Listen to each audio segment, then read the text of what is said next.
ಅವಕಾಶ ಕೊಡಿ. ಯತ್ನಾಳ್. ಸನ್ಮಾನ್ಯ ಅಧ್ಯಕ್ಷರೇ, ಇದು ಬಹಳ ಒಂದು ಮಹತ್ವವಾದಂಥ ಬಿಲ್ಲು. ಇದು ಒಂದು ವರ್ಗದ ನಾಯಕರನ್ನು ಟಾರ್ಗೆಟ್ ಮಾಡುವಂಥ ಉದ್ದೇಶದಿಂದ ಬಿಲ್ಲು. ಇಲ್ಲಿ ನಾವು ಚರ್ಚೆ ಮಾಡಬೇಕಾಗಿದೆ. ಸಂವಿಧಾನದಾತ್ಮಕವಾಗಿ ಇವತ್ತು ಮಾತಾಡ್ತಾರೆ, ಯಾವಾಗಲೂ ಸಂವಿಧಾನ ಪುಸ್ತಕ ಹಿಡಿದೇ ಪಾರ್ಲಿಮೆಂಟ್ನಲ್ಲಿ ನಾವು ಸಂವಿಧಾನ ಈ ಸರ್ಕಾರ ಇದ್ದರೆ ಸಂವಿಧಾನ ಹೋಗಿ ಮುಗಿಸ್ಬಿಡ್ತಾರೆ ಅಂತೇಳಿ.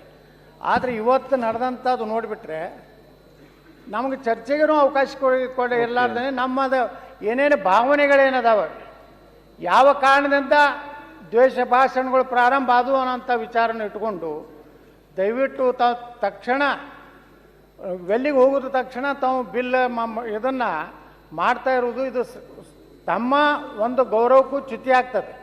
ಯಾಕಂದರೆ ಇದು ಇತಿಹಾಸದಲ್ಲಿ ಉಳಿದೋಗ್ತದೆ.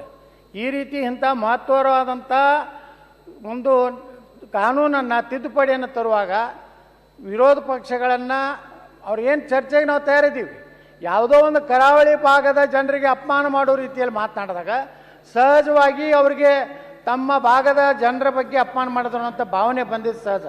ಆವಾಗ ತಾವು ಹಿರಿಯ ಸ್ಥಾನದಲ್ಲಿ ಕೂತವರು ನಮ್ಮ ಎಲ್ಲ ವಿರೋಧ ಪಕ್ಷ ಎಲ್ಲ ಕರೆದು ಎಲ್ಲಿ ತಪ್ಪಾಗಿದೆ ನೋಡಿ ಇದನ್ನು ಇವತ್ತು ಚರ್ಚೆಗೆ ನೀವು ಅವಕಾಶ ಮಾಡಿಕೊಡಿ.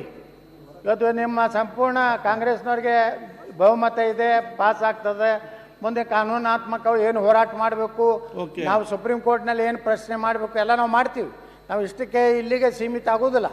ಸಂವಿಧಾನಬದ್ಧವಾಗಿ ಇವತ್ತು ಸಂವಿಧಾನಬದ್ಧವಾಗಿರುವಂಥ ನಮ್ಮ ವಾಕ್ ಸ್ವಾತಂತ್ರ್ಯವನ್ನು ಇವತ್ತು ಕಸುವಂಥ ಕೆಲಸ ಇದು 2ನೇ ಎಮರ್ಜೆನ್ಸಿ ಕರ್ನಾಟಕದಲ್ಲಿ ಪ್ರಾರಂಭ ಆಗಿದೆ. ಅದಕ್ಕೆ ನಾವು ಹೇಳ್ತೀವಿ, ತಮಗೆ ವಿನಂತಿ ಮಾಡ್ಕೋತೀವಿ, ಚರ್ಚೆಗೆ ಅವಕಾಶ ಕೊಡಿ.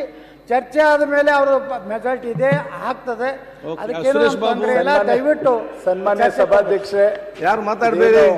ದ್ವೇಷ ಭಾಷಣದ ಬಿಲ್ ಅನ್ನು ತಂದಿದ್ರಿ, ಅದಿನ್ನೂ ಚರ್ಚೆ ಹಂತದಲ್ಲಿದ್ದಂಥ ಸಂದರ್ಭದಲ್ಲಿ